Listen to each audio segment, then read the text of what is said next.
سلام آقا. حال شما؟ Happy New Year. How you doing? How are you? We had a party. It was between Christmas and New Year's. We had the Dodashai clan, we had the Gharib clan, we had the Hoseinpur clan, we had the Farman-Farmaian clan, and about 40 something other people that came for a Kabobi party. It wasn't just any kind of regular catered get-together. There was an actual kabobi, a guy who showed up in a van, brought out his own materials, his own meats, his own skewers, everything, set up shop under this little tent and made the most delicious kebabs. It was delicious, incredible. What are these called again? This one? Yeah. Farsi, it's Sikh. Sikh. Yeah. Skewers. Usually when you get kebab, you go to the kabobi and you either get some takeout or you sit down and you have your cello kebab. And I've never actually seen this before. This is new to me. I've seen Majid came and he cooked up cello kebab at the house. So what are you doing right now? Mixing? Onions,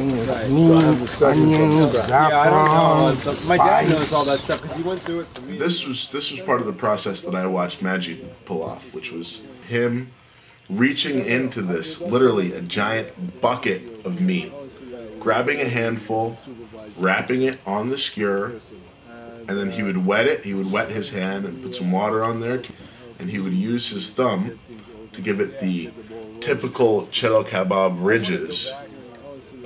In well under a half hour, this guy made a swath of beautiful skewers. This was art. This was high art.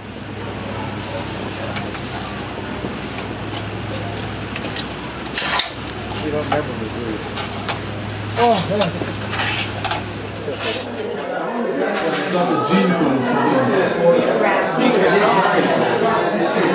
This is the first time he's having cash kebab June, and he doesn't seem to mind it. I thought that it might be an acquired taste, but if that is an acquired taste, he's acquired it pretty quickly. So, hang on, I'm going for the noon. Let me cut it for you. Hang on. There you go. Yeah. There you go. Persian martini. Tell us a little bit about this guy and about his background, his history. Background is I've seen him quite a bit at Mariam's house, Mariam Roji's house, Milu Surisha's house, and I've used him 2 years ago. He makes good kebab. And we love kebab. He's always late though. This is crunch time? This is the chaos? Juggling skewers. Yeah, please, thank you. See, I like to get it, I don't like to mess with the masses inside and, you know, try to intrude in front of old women and stuff. I come straight to the source. Why not? They humor me.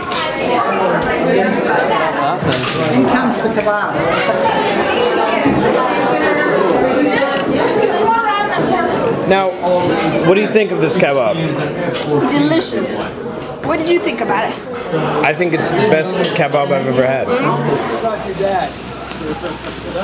How many people have told you that your kebab is the best that they've ever had? How much? 80%, 90%. Well, Majid kebab, you were there, you ate it right off the grill. That's the best kind of kebab no matter where you have it. You got to stand there and he puts it there and you... there's techniques, he put a little sabzi in there, and then sometimes even, you know, you take the noon zira kebab. Describe what noon zira kebab is to somebody who doesn't know. When you make the kebab and take it off the sikh, off the skewer, it's dripping, and you let that drippings fall on a piece of bread. That bread becomes very soggy with the oil of the drippings, and spooned up onto another dry piece of bread is what's called noon zira kebab. We've stumbled upon gold dust, otherwise known as noon zira kebab. It's actually more valuable than gold dust because it's rarer. very rare occasions we come across such luxury. And I suggest not sharing the secret. Here's to you. Music to the taste buds. Okay, so you got another probably 20 skewers left. Oh. As long as the people eat the kebabs, I have. You always have extra kebabs? Oh yeah. I have lots of kebabs in the car. I have it almost 200 more kebabs or something like that. Extra meat, extra everything I have in the car. Because I don't know. It's the all we can eat. You know, I don't know how many skew they want. You know, as long as they want a kebab, I get it. Kebab is a very traditional Iranian food. It's kind of like the Persian barbecue. And just the same way that barbecue is something that Americans often take pride in, the same is true about the Iranian kebab. They're very difficult to make, and so when they're made well, it's a great thing. Majid fantastic. All these people came to eat kebab. Now, a lot of these people being friends, most of them had encountered cheddar kebab because it's tough to avoid if you've had any sort of serious interaction with Iranians. I've never met an American that didn't like kebab. Have you? Break it down, man. What do you give us the analysis? Sumac, comfort food, rice. This is it. This is what puts on the weight. What else to be said? Good to see you guys. It makes your breath smell like shit, and it makes your shit smell like worse shit. But it's so delicious that you can't help but eat it.